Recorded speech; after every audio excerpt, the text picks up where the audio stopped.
ആ സുദാമാവ് ഭഗവാനോട് പ്രാർത്ഥിക്കുന്ന ഒരു പ്രാർത്ഥനയുണ്ട്. അതാണ് നമ്മളൊക്കെ സ്മരിക്കേണ്ടതും. എന്താണ് സുദാമാവിന് വേണ്ടത്? ഇങ്ങനെ ഭഗവാൻ രാജസൂയ യാഗത്തിന് പോയ കഥകളും മറ്റും കഴിഞ്ഞതിന് ശേഷം ഇനി നമ്മൾ 80ഉം 81ലും കുചേല ചരിതത്തിലേക്ക് കടക്കുകയാണ്. ഭാഗവതത്തിൽ കുചേലൻ എന്ന പേരല്ല, ഭഗവാന്റെ സതീർത്ഥന്റെ പേര് സുദാമാവ. 64 ദിവസമായിരുന്നു ഭഗവാൻ 64 കലകൾ സാന്ദീപനി മഹർഷിയിൽ നിന്നും പഠിച്ചത്.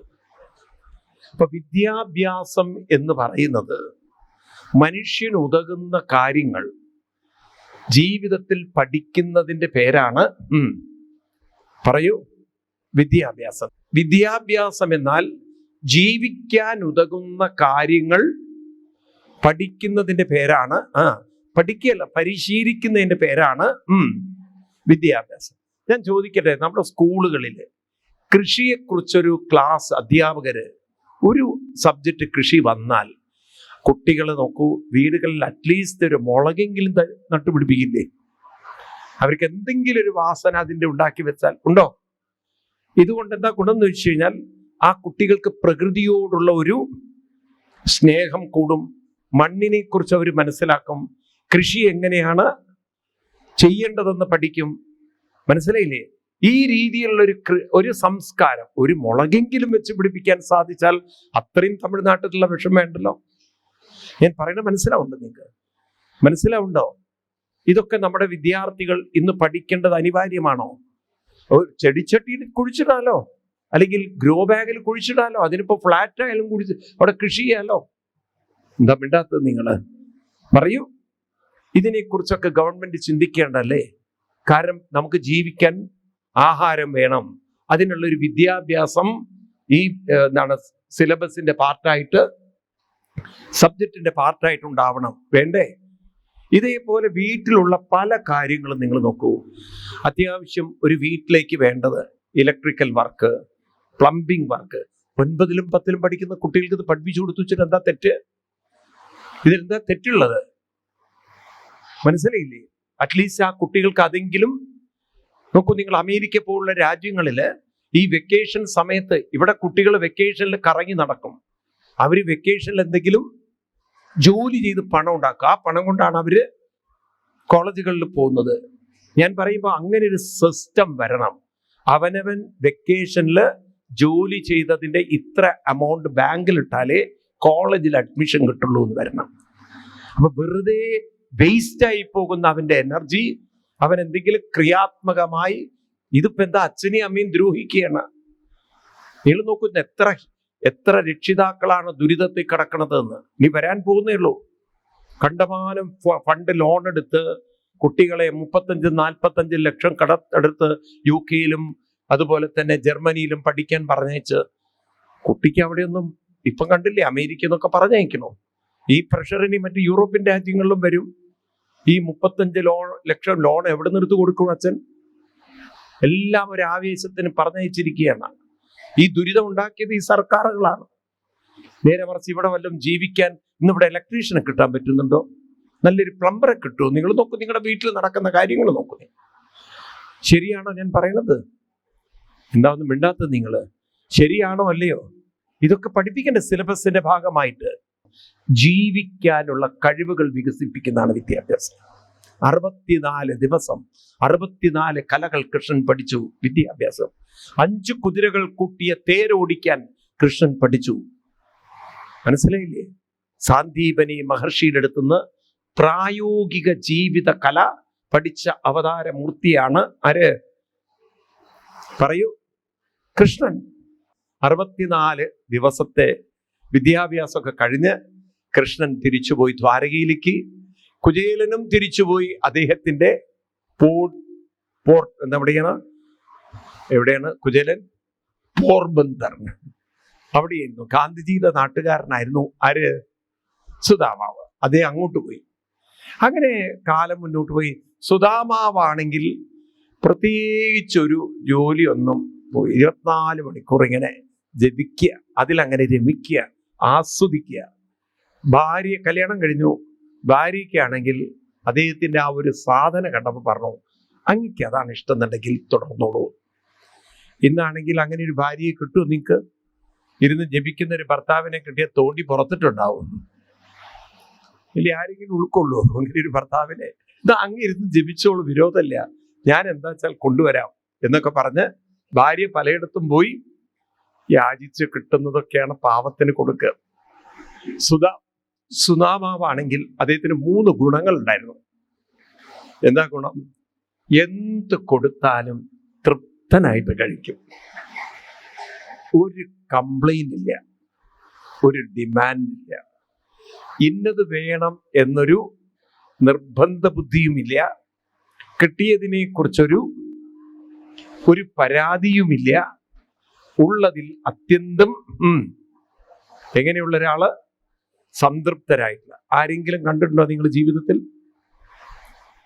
കേട്ടില്ലേ നിങ്ങൾ? അങ്ങനെയുള്ളവരെ കാണാൻ പറ്റുമോ? എന്താ ഒന്നും മിണ്ടാത്തത് നിങ്ങൾ? കാണാൻ പറ്റുമോ? ഇല്ല. പരാതിയില്ല, കുറ്റപ്പെടുത്തലില്ല, കിട്ടിയതെല്ലാം തൃപ്തിയോടെ സ്വീകരിച്ച മഹാനായിരുന്നു ആര്? സുദാമ. ഭാര്യയ്ക്ക് വലിയ വിഷമം. കാരണം ഇതൊന്നും പോരെ പാവത്തിന്.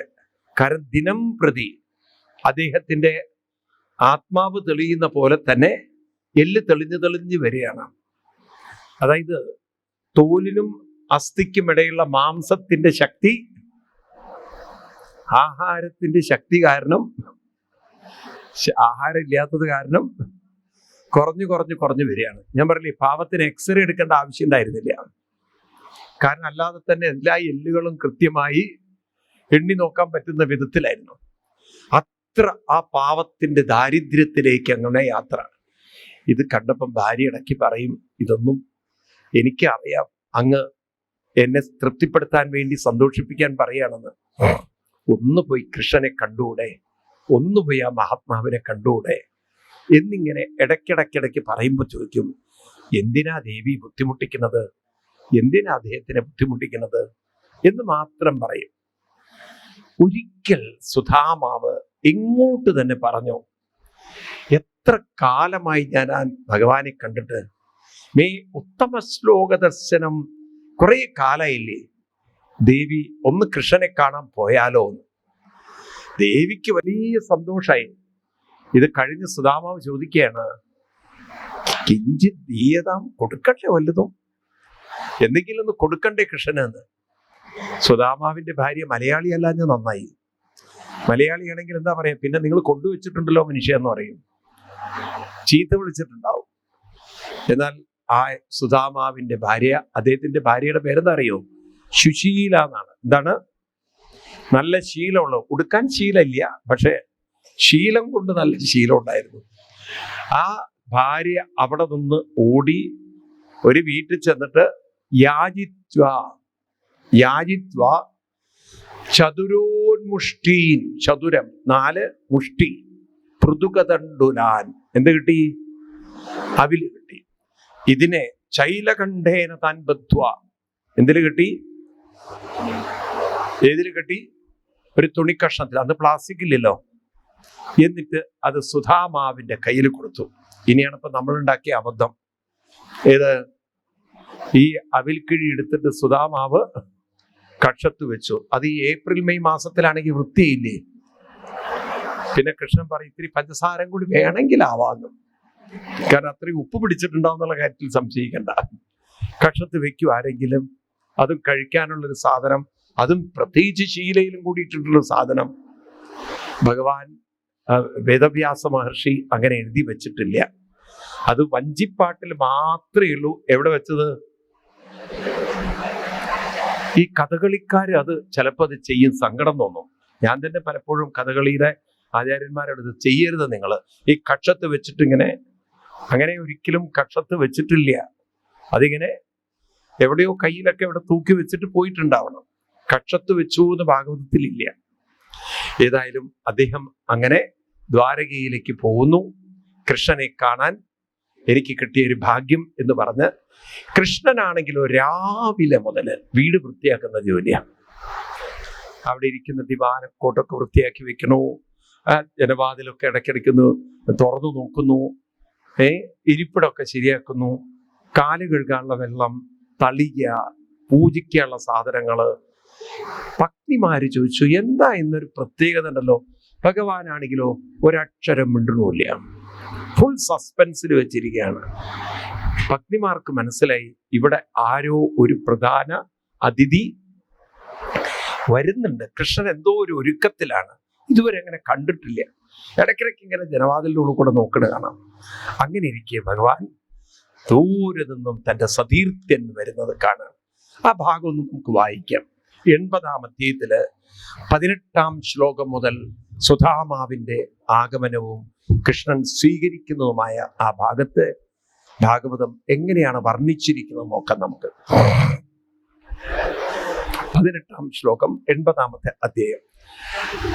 തം വിലുക്യാച്യുതോ ദൂരാൽ പ്രിയാ പര്യംഗമസ്ഥിത സഹസോത്തായ ച ഭിത്യം ദുർഭ്യം പര്യഗൃഹിന്മുദാം സഖ്യോ പ്രിയസ്യ വിപശ്യേ അംഗസംഗാതി നിർവൃതാം പ്രീതോ വിമുഞ്ചത ബിന്ദുൻ നേത്രാഭ്യം പുഷ്കരക്ഷണാം അധൂപവേശ്യ പര്യങ്കേ സ്വയം സഖ്യോ സമർക്കണം ഉപഹൃത്യാപനിജ്യാസ്യം പാദോ പാദാവനേജനീ അഗ്രഹീ ശിരസാരാജൻ ഭഗവാൻ ലോകപാവന വിലിംബൽ ദിവ്യഗന്ധേന ചന്ദനാഗരുകുങ്കുമൈ ധൂപൈ സുരഭിർമിത്രം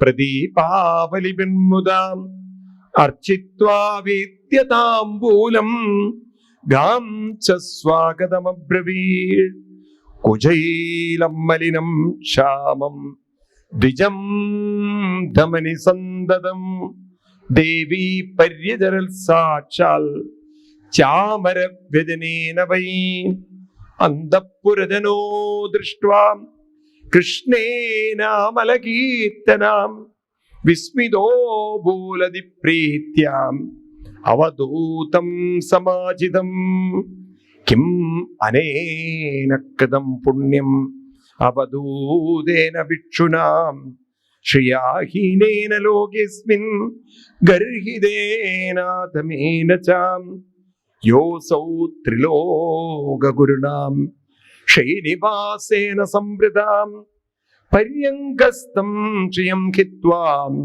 പരിഷ്യക്തോ ഗജോ യദാം കഥയൻ ചക്രുദുർഗാദാം പൂർവാ ഗുരുകുലേ സദോ ആത്മനോ ലളിതാരാജൻ കരോഗൃഹ്യ പരസ്പരം. ഭഗവാൻ എന്താ ചെയ്ത്? തം വിലോക്യ അച്യുതോ ദൂരൽ, ദൂരെ തന്റെ സുഹൃത്ത് നടന്നു വരുന്നത് കണ്ട് ഭഗവാൻ സഹസ ഉത്തായ ചാടി എണീറ്റ് ഓടി അങ്ങോട്ട്. അവിടെ ആ വഴിയിൽ തന്റെ സുഹൃത്തിനെ കണ്ടതും പരിഗ്രഹി ഭഗവാൻ അങ്ങോട്ട് അദ്ദേഹത്തിനെ അങ്ങോട്ട് ആലിംഗനം ചെയ്തിട്ട്, അപ്പോഴേക്കും ഭഗവാന്റെ കണ്ണിൽ നിന്ന് വിമുഞ്ചത ബിന്ദൂൻ നേത്രാഭ്യം പുഷ്കരേക്ഷണ, കൃഷ്ണന്റെ കണ്ണിൽ നിന്നും കണ്ണുനീരൊക്കെ വീണു. കൃഷ്ണൻ കൂട്ടിക്കൊണ്ടുവരികയാണ്. ആ സുധാമാവിനെ ഒരു പീഠത്തിലൊക്കെ ഇരുത്തി ഭഗവാൻ പിന്നെ അങ്ങോട്ട് കാലെല്ലാം കഴുകിക്കൊണ്ട് പിന്നെ പറയുന്നത് ചന്ദനാകരുകുങ്കുമൈ, ഭഗവാനെ കുഴിഞ്ഞ് ധൂപൈ സുരഭിർമിത്രം പ്രദീപാവലിബിൽമുദാം അർച്ചിത്വാം, ഭഗവാൻ അർച്ചിച്ചുകൊണ്ട് അദ്ദേഹത്തിനെ പൂജിച്ചുകൊണ്ട് ആദരിച്ചുകൊണ്ട് സ്വീകരിച്ച്, അങ്ങനെയൊക്കെ ഭഗവാൻ സുധാമാവിനെ പൂജിക്കുന്നത് കണ്ടപ്പോൾ ഭക്തിമാര് ചോദിക്കുകയാണ്, ഇത്രയും കാലം ഇവിടെ ഇങ്ങനെ ആരും പൂജിതരായിട്ടില്ല. ഇദ്ദേഹമാണെങ്കിലോ കണ്ടു കഴിഞ്ഞാൽ അങ്ങേയറ്റം സമ്പത്തൊന്നുമില്ലാത്ത, കണ്ടു കഴിഞ്ഞാൽ കുജൈലം മലിനം ക്ഷാമം ദ്വിജം, കണ്ടു കഴിഞ്ഞാൽ തന്നെ ഉടുത്ത വസ്ത്രം കുജൈലം, വൃത്തിയില്ല, ശരീരാണെങ്കിൽ ശോഷിച്ചിരിക്കുന്നു. എന്താവും ഇദ്ദേഹത്തിന് ഇത്രയും മഹത്വം? അങ്ങനെ ഭഗവാൻ പൂജിച്ചിരുത്തുകയാണ്. കൃഷ്ണനെ ലോകം പൂജിക്കുമ്പോൾ കൃഷ്ണൻ സുധാമാവിനെ പൂജിക്കുന്നു. ലോകം മുഴുവൻ ആരെ പൂജിക്കുന്നു? കൃഷ്ണനെ പൂജിക്കുന്നു. കൃഷ്ണൻ സുധാമാവിനെ പൂജിക്കുകയാണ്. അങ്ങനെ ഒരു രംഗം ആലോചിച്ചൊക്കെ, സാക്ഷാൽ കൃഷ്ണനാൽ പൂജിതനായ സുധാമാവ്. എന്നിട്ട് ഭഗവാൻ പൂജിച്ച് പിന്നെയാണ് ചേർത്തിരുത്തി കഥകൾ പറയുമ്പോഴാണ് മനസ്സിലായത് ഇത് കൃഷ്ണന്റെ കൂടെ പഠിച്ച സതീർത്ഥ്യനായ സുധാമാവാണ്. അങ്ങനെ സുധാമാവിന്റെ കഥകളൊക്കെ പറഞ്ഞ് ഭഗവാൻ ഗുരുകുലവാസത്തെക്കുറിച്ച് ഓർമ്മിപ്പിച്ചു. ഗുരുകുലവാസത്തിലാണ് ഒരു ദിവസം വിറകുടിക്കാൻ വേണ്ടി പോയതും ഭയങ്കര മഴ വരാൻ പറ്റാതെ ഇരിക്കുമ്പോൾ ഗുരു അന്വേഷിച്ചു പോകുന്നതും നനഞ്ഞ് കുതിർന്ന പിണ്ടങ്ങളായിരിക്കുന്ന അവരെ മാറോട് ചേർത്ത് കൃഷ്ണൻ അനുഗ്രഹിച്ചു. സുധാമാവെ ഓർമ്മയില്ലേ നമ്മളെ ഒന്ന് അനുഗ്രഹിച്ചതൊക്കെ? ആ കാര്യം കൃഷ്ണൻ ഓർമ്മിച്ചുകൊണ്ട് പറയുന്നു, നമുക്ക് കിട്ടിയ ഏറ്റവും വലിയ ഭാഗ്യം എന്താന്ന് വെച്ച് കഴിഞ്ഞാൽ ഭഗവാൻ പറയുന്നത് ഇത് ഓർത്തു വെച്ചോണം. ഈ വരികള് 43-ാം ശ്ലോകം പറയുന്നു, ഇത്തം വിധാന്യനേകാനി വസതാം ഗുരുവേശ്മസു ഗുരോരനുഗ്രഹേണൈവ പുമൻ പൂർണ്ണപ്രശാന്തയേ ഗുരോരനുഗ്രഹേണൈവ പുമൻ പൂർണ്ണപ്രശാന്തയേ. ഒരു വ്യക്തിയുടെ ജീവിതത്തിൽ ഏറ്റവും വലിയ സമ്പത്ത് എന്ന് പറയുന്നത് ഗുരുത്വമാണ്. അപ്പൊ ഗുരുത്വം എന്ന വാക്കിനർത്ഥം അനുഷ്ഠാനത്തിലൂടെ കിട്ടുന്ന അനുഗ്രഹം എന്നാണ്.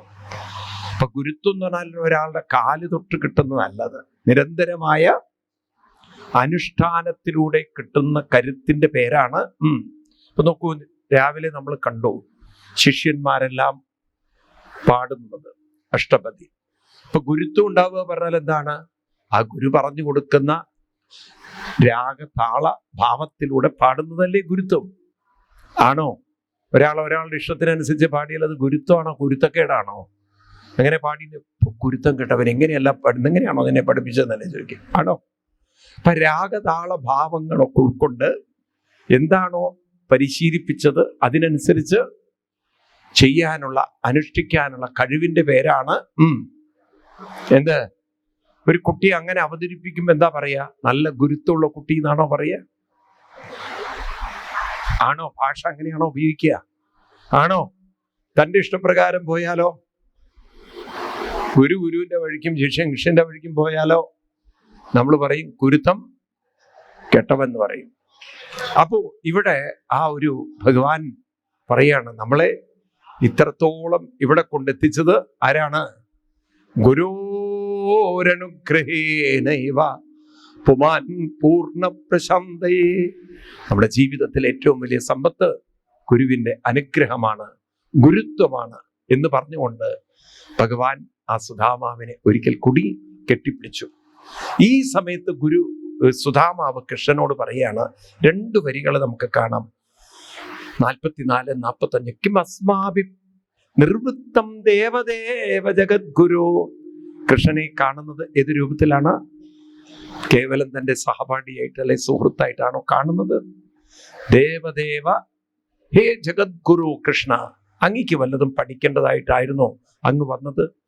ഞങ്ങളെയൊക്കെ അനുഗ്രഹിക്കാനുള്ള ആ ഒരു താല്പര്യം കൊണ്ടല്ലേ അങ്ങ് പഠിക്കാൻ വന്നിരിക്കുന്നത്?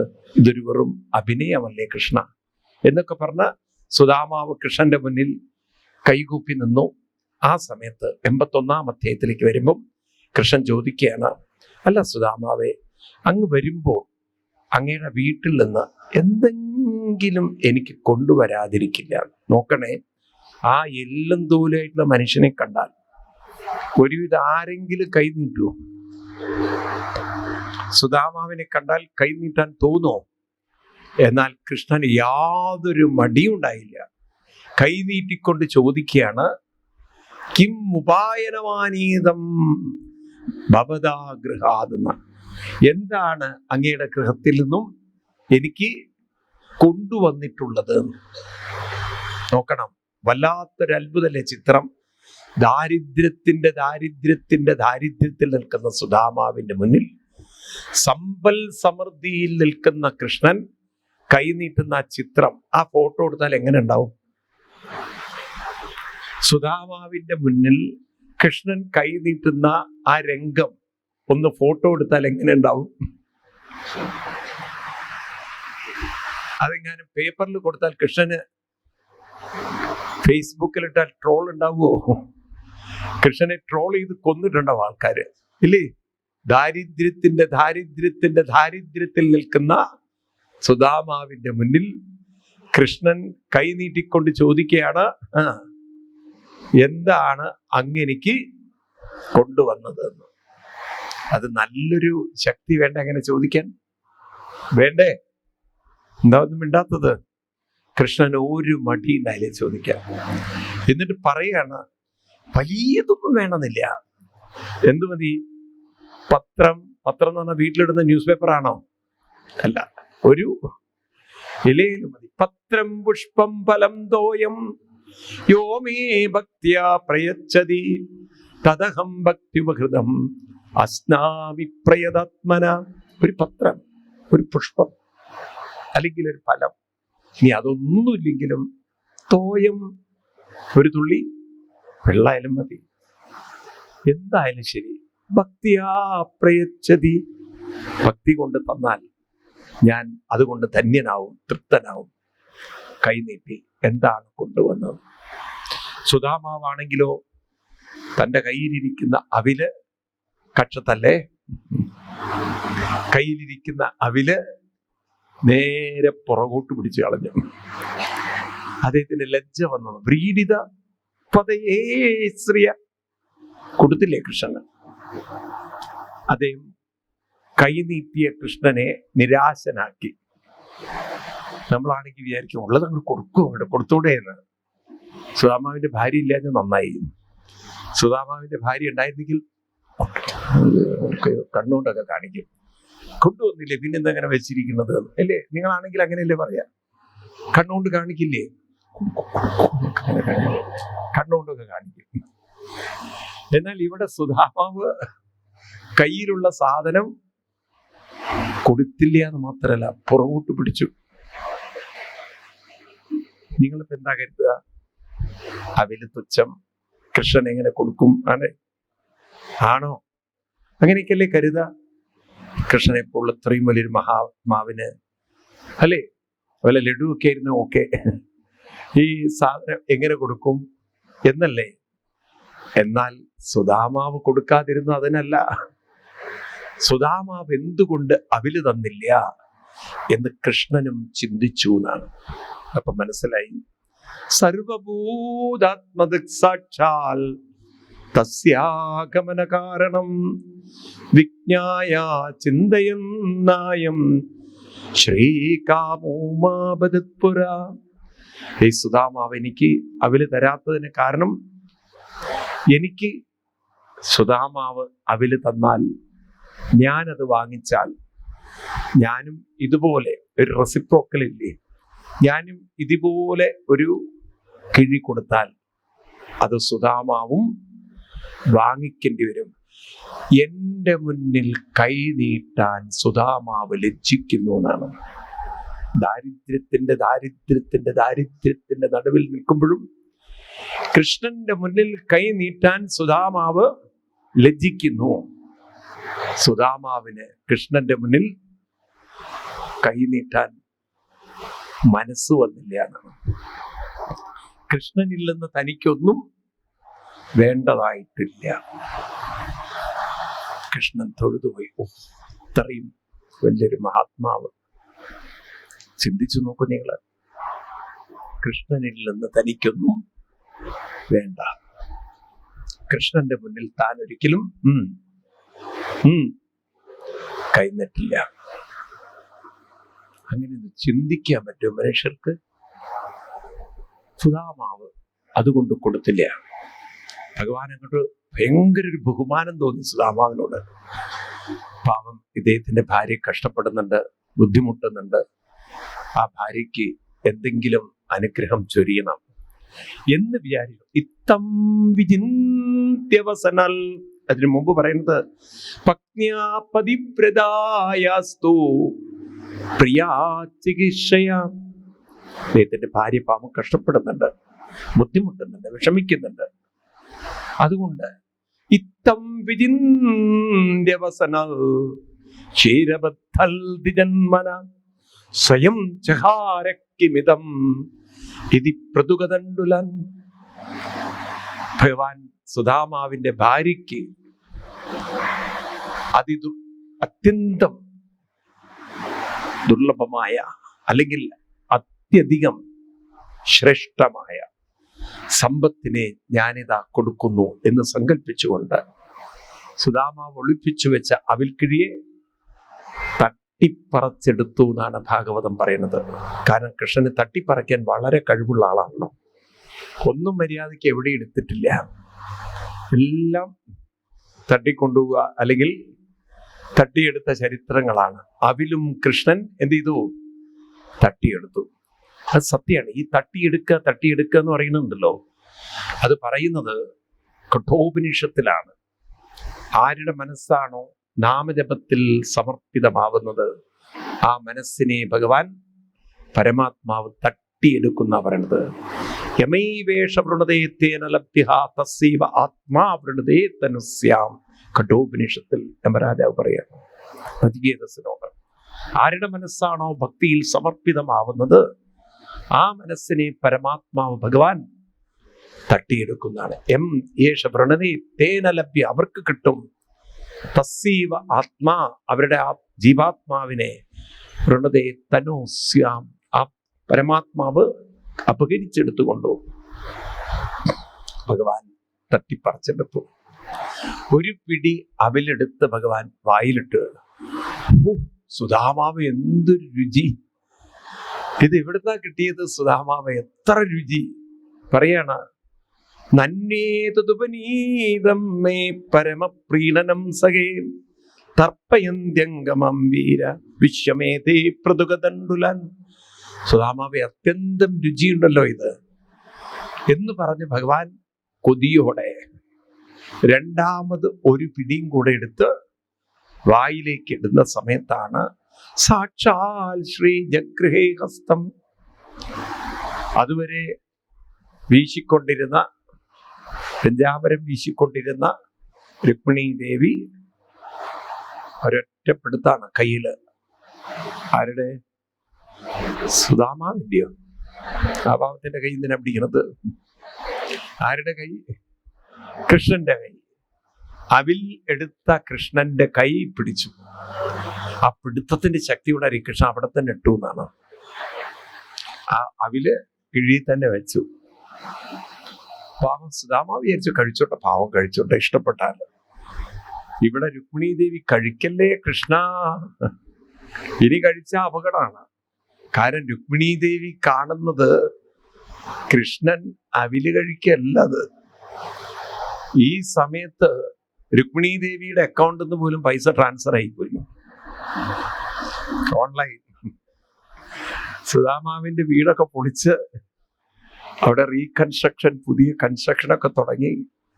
എല്ലാം ഒരു കൊട്ടാരം വീടൊക്കെ പണിത് പ്ലാസ്റ്ററിങ് കഴിഞ്ഞു, പെയിന്റിങ് കഴിഞ്ഞു, ഫർണിച്ചറിന്റെ പണി കഴിഞ്ഞു, എല്ലാം കഴിഞ്ഞു പണി. കോൺട്രാക്ടർക്ക് പൈസ കൊടുത്തുകൊണ്ടിരിക്കുക, ഫണ്ടൊക്കെ പോയിക്കൊണ്ടിരിക്കുക. അവസാനം രണ്ടാമത്തെ പിടി അവിലാണ് സുധാമാവിന്റെ വീട്ടിലേക്ക് കുറച്ച് പണിക്കാരെ വേണം. രുക്മിണി കുറച്ച് അവിടെ പോയി നിൽക്കുന്നു. ഒരു ട്രാൻസ്ഫർ ഓർഡറും കൂടെ, ഫണ്ടും ട്രാൻസ്ഫർ ആയി പോയി. രുക്മിണി ദേവിക്കും ട്രാൻസ്ഫറോട് കൊടുക്കുന്ന പിടിയായിരുന്നു ഏത്? രുക്മിണി ദേവിക്ക് മനസ്സിലായി രണ്ടാമത്തെ പിടി കഴിച്ചാൽ പിടി വിട്ടുപോകുന്നു. പിന്നെ കൃഷ്ണൻ എന്നെ പിടി വിട്ടു ചെയ്യുന്നു. അപ്പം രണ്ടാമത്തെ പിടിയിൽ രുക്മിണി ദേവി പറഞ്ഞു, എന്നെ വിടണ്ട ഭഗവാൻ, ഞാൻ ഇവിടേക്ക് അങ്ങനെ കഴിഞ്ഞു കൂടിക്കൊള്ളാം. അങ്ങനെ രണ്ടാമത്തെ പിടി കഴിക്കാതെ സുധാമാവിനെ പിന്നെ വർത്തമാനമൊക്കെ പറഞ്ഞു, കുശലങ്ങളൊക്കെ പറഞ്ഞു. അന്ന് രാത്രി ഭക്ഷണമൊക്കെ കഴിഞ്ഞ് സുധാമാവ് കിടന്നുറങ്ങി. പിറ്റേ ദിവസം കൃഷ്ണൻ ഉണരുന്നതിന് മുമ്പ് സുധാമാവ് അവിടെ നിന്ന് എണീറ്റു. കൃഷ്ണനോട് യാത്ര പോലും പറയാതെ ഇറങ്ങിപ്പോകും. എന്താവോ യാത്ര പറയാൻ കാത്തിരിക്കാഞ്ഞത്? സുധാമാവിന് ഒരൊറ്റ പേടിയുള്ളൂ. എന്ത്? കിഴി തരുമോ എന്നൊറ്റ പേടി. കൃഷ്ണനിൽ നിന്ന് തനിക്കൊന്നും വേണ്ട. കിഴിക്ക് വേണ്ടി കാത്തിരുന്നില്ല. സുദാമാവ് യാത്ര പോലും പറയാൻ കാത്തു നിന്നില്ല, ഇറങ്ങിപ്പോന്നു. സുദാമാവ്, ഞാൻ പലപ്പോഴും ആലോചിക്കാറുണ്ട്, കേരളം പോലുള്ള സ്ഥലത്തുള്ള വീട്ടിലായിരുന്നെങ്കിൽ തിരിച്ച് ആ അവസ്ഥയിൽ വീട്ടിലെത്തിയാൽ ഭാര്യ എങ്ങനെയായിരിക്കും സ്വീകരിക്കുക? കിണ്ടിയിൽ വെള്ളമായിട്ടായിരിക്കോ ചൂലായിട്ടായിരിക്കോ? എനിക്കറിയില്ല നിങ്ങൾ എങ്ങനെയാ സ്വീകരിക്കുക എന്നുള്ളത്. സുദാമാവിന് ഒരു പേടിയില്ല. കൃഷ്ണന്റെ കയ്യിൽ നിന്ന് തനിക്കൊന്നും വേണ്ട. അത് കഴിഞ്ഞ് ദ്വാരകയുടെ പുറത്തിറങ്ങി ആ ദ്വാരകയിലേക്ക് നോക്കിക്കൊണ്ട് കൃഷ്ണന്റെ കാരുണ്യത്തെ ഓർത്തുകൊണ്ട് കൈകൂപ്പിക്കൊണ്ട് പറയാണ്. ആ വരികൾ നോക്കൂ നിങ്ങള്. അധനോയം ധനം പ്രാപ്യ, 20-ാം ശ്ലോകം 81. അധനോയം ധനം പ്രാപ്യ മാധ്യന്നുച്ചൈനമം സ്മരേത് യദി കാരുണികോ നൂനം ധനം മേ അപൂരിനാഥതൽ. എന്നോടുള്ള ഒരു കാരുണ്യം, വാത്സല്യം, ദയ അളവറ്റതാണ്. കാരണം എനിക്ക് ധനം തന്നാൽ, എനിക്കൊരു കിഴി തന്നാൽ നാമസ്മരണം ഞാൻ മറന്നു പോവോ, അത് വിട്ടുപോവോ എന്ന് ഭഗവാൻ പോലും ഭയപ്പെട്ടു എന്നാണ്. അപ്പൊ തൻ്റെ ഉള്ളിൽ അനസ്യൂതമായി നടക്കുന്ന, അനന്യമായി നടക്കുന്ന നാമസ്മരണം എന്ന സമ്പത്ത് പോവാതിരിക്കാൻ ആ കൃഷ്ണൻ മറ്റൊരു ധനവും എനിക്ക് തന്നില്ല എന്നുള്ളതാണ്. ഇങ്ങനെയൊക്കെ ചിന്തിക്കാൻ സാധിക്കുമോ മനുഷ്യർക്ക്? നാമസ്മരണത്തെക്കാൾ വലിയൊരു സമ്പത്ത് വേറെ ഇല്ല. അതുകൊണ്ട് കൃഷ്ണൻ ആ സമ്പത്ത് നഷ്ടപ്പെടാതിരിക്കാൻ എനിക്ക് വേറൊരു സമ്പത്തും തന്നില്ല എന്നാണ്. സുദാമാവിന്റെ വീട്ടിലേക്കുള്ള യാത്രയാണ്. അവിടെ എത്തുമ്പോൾ പഴയ വീടൊന്നും കാണാനില്ല, കൊട്ടാരം പോലത്തെ ഒരു വീട്. സുദാമാവിന് തോന്നി ഇപ്പോഴാണെങ്കിലൊക്കെ പുതിയ പുതിയ റോഡും ഡെവലപ്മെന്റും അല്ലേ. സുദാമാവ് വിചാരിച്ചു അക്വിസിഷൻ കഴിഞ്ഞിട്ട് ഇനി 10 കൊല്ലം കഴിഞ്ഞാൽ, 5 കൊല്ലം കഴിഞ്ഞാൽ ഗുരുവായൂർ ഈ കോലത്തിലാവില്ല, ഇതെല്ലാം മാറിയിട്ടുണ്ടാവും. അങ്ങനെ സുദാമാവ് അവിടുന്ന് മുന്നോട്ട് പോകുമ്പോഴാണ് പുറകിൽ നിന്നൊരു വിളി, ബ്രഹ്മൻ ബ്രഹ്മൻ ബ്രഹ്മൻ എന്നൊരു വിളി. സുദാമാവിന്റെ ഭാര്യ സുദാമാവിനെ വിളിക്കുക എന്താണ്? ബ്രഹ്മൻ എന്നാണ്. ശരിക്കും എല്ലാ സ്ത്രീകളും ഭർത്താവിനെ വിളിക്കേണ്ടത് അതാണ്. എന്ത്? നിങ്ങൾ കേട്ടില്ല? ബ്രഹ്മൻ എന്ന് വിളിക്കണം എന്നാണ്. തമാശയില്ല. വീട്ടിൽ പോയി ട്രൈ ചെയ്ത് നോക്കുക എങ്ങനെ ഉണ്ടെന്ന്. അതിനെ ചിരിച്ചത് എനിക്ക് മനസ്സിലായില്ല. ഞാൻ എവിടെയോ സപ്താഹം നടത്തുമ്പോൾ ഞാൻ പറഞ്ഞു, നിങ്ങൾ വീട്ടിൽ പോയിട്ട് ഭർത്താവിനെ ബ്രഹ്മൻ എന്ന് വിളിക്കും. എനിക്കൊന്ന് ട്രിവാൻഡ്രത്താണെന്ന്. അപ്പൊ ഒരു അമ്മ പറയാണ്, ഞാൻ അങ്ങനെയല്ല വിളിക്കാറ്, ഞാൻ പരബ്രഹ്മം എന്നാ വിളിക്കാറെന്ന്. അതെന്താണ്? ആ മനുഷ്യൻ റിട്ടയർ ചെയ്തിട്ട് പരബ്രഹ്മം പോലെ വീട്ടിലിരുന്ന പിന്നെ ഞാൻ പരബ്രഹ്മം അല്ലാതെ എന്താ വിളിക്കേണ്ടതെന്ന്. അപ്പോ സുദാമാവിന്റെ ഭാര്യ സുദാമാവിനെ വിളിക്കുന്നത് ബ്രഹ്മൻ എന്നാണ്. ഇത് കേട്ട് ബ്രഹ്മം തിരിച്ചു നോക്കി, സുദാമാവ് തിരിച്ചു നോക്കി. സുദാമാവിന് വിശ്വസിക്കാൻ പറ്റും. നല്ല കളർഫുൾ സാരിയൊക്കെ എടുത്ത്, നല്ല പുഷ്ടിയൊക്കെ വന്ന്, നല്ല ഉഷാറായിട്ടിരിക്കുന്നു, പുഞ്ചിരിച്ചിരിക്കുന്ന ഭാര്യ കൂട്ടിക്കൊണ്ടുപോയി വലിയ കൊട്ടാരം പോലുള്ള വീട്, ചന്ദനം കൊണ്ട് ഉണ്ടാക്കിയ കട്ടിലുകളും കസേരകളും. അപ്പൊ അന്നത്തെ ചന്ദനത്തിന്റെ ഒരു ശക്തി നോക്കൂ നിങ്ങൾ. അതൊക്കെയാണ് കൃഷ്ണൻ ഓർഡർ ചെയ്ത സാധനം. എല്ലാം കൊണ്ട് സുഭിക്ഷം. ദേവിയോട് ചോദിച്ചു എന്താണ്? പറഞ്ഞ രാത്രി കിടന്നുറങ്ങി, ഒറ്റ രാത്രി കൊണ്ട് ആ കൺസ്ട്രക്ഷൻ തീർത്തത്. ഉറങ്ങിയതേ ഓർമ്മയുള്ളൂ.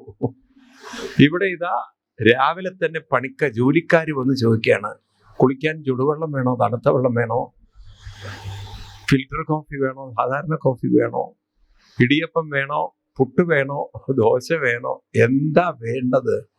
വീട്ടിലൊന്നിനൊരു കുറവില്ല, സമ്പൽ സമൃദ്ധി.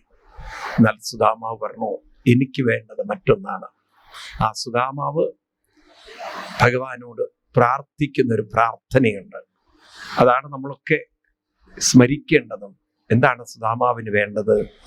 തസ്യൈവമേ സൗകൃത സഖ്യമൈത്രീ ദാസ്യം പുനർജന്മനി ജന്മനി സ്യാൽ മഹാനുഭാവേന മഹൽകൃതേന ഗുണാലയേന വിഷജ്ജതൽ പുരുഷ പ്രസംഗ. ഞാൻ വായിക്കുന്നത് 36-ാം ശ്ലോകം. തസ്സൈവമേ സൗഹൃദ സഖ്യമൈത്രേ ദാസ്യം പുനർ ജന്മനി ജന്മനി സ്യാൽ. ഇനിയും ഇനിയും ഇനിയും എനിക്ക് ജന്മങ്ങൾ ഉണ്ടാവട്ടെ കൃഷ്ണ. എത്രയെത്ര ജന്മങ്ങൾ എടുക്കാനും ഞാൻ തയ്യാറാണ്. അതിലൊക്കെ ദാരിദ്ര്യം തന്നെ ഉണ്ടായിക്കോട്ടെ. പക്ഷെ മേ സൗഹൃദ സഖ്യമൈത്രീ ദാസ്യം, എൻ്റെ മനസ്സിന്റെ സൗഹൃദം, എൻ്റെ മനസ്സിന്റെ സഖ്യം, അത് ഭഗവാന്റെ നാമത്തോട് മാത്രമേ പാടുള്ളൂ എന്നാണ്. വേറൊന്നിനോടും എനിക്ക് ഒരു സൗഹൃദവും സഖ്യവും വേണ്ട. അതെനിക്കുണ്ടാവാൻ അതിനെന്താണ് വേണ്ടത്? മഹാനുഭാവേന, മഹാനുഭാവന്മാരായുള്ള ആചാര്യന്മാരോട്, ഗുരുക്കന്മാരോട് കൂടി ചേർന്ന് എനിക്ക് ഈ ഒരു ഗുണാലയേന ഈ ഗുണം ഉണ്ടാവണം. അങ്ങനെ ഞാൻ പുരുഷ പ്രസംഗ, പുരുഷൻ എന്നാൽ പൂർണ്ണത, പരമാത്മാവിനോട് പ്രകർഷേണ സംഘം ചെയ്തു കൊള്ളാം, എത്തിക്കൊള്ളാം, പരമാത്മാവിൽ എത്തിച്ചേർന്നോളാം.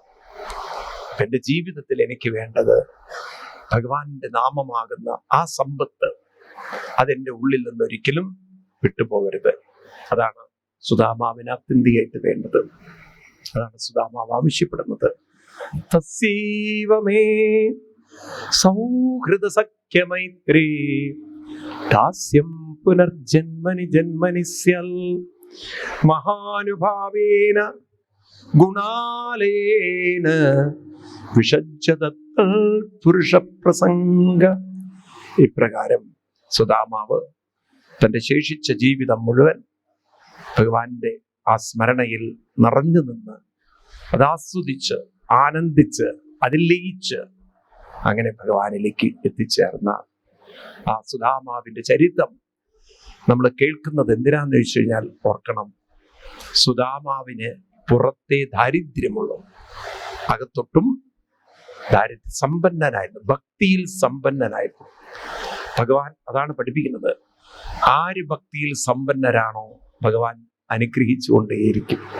അവർ പൂജിതരാണ്. അപ്പൊ നമുക്കതാണ് പഠിക്കാതെ പോയത്.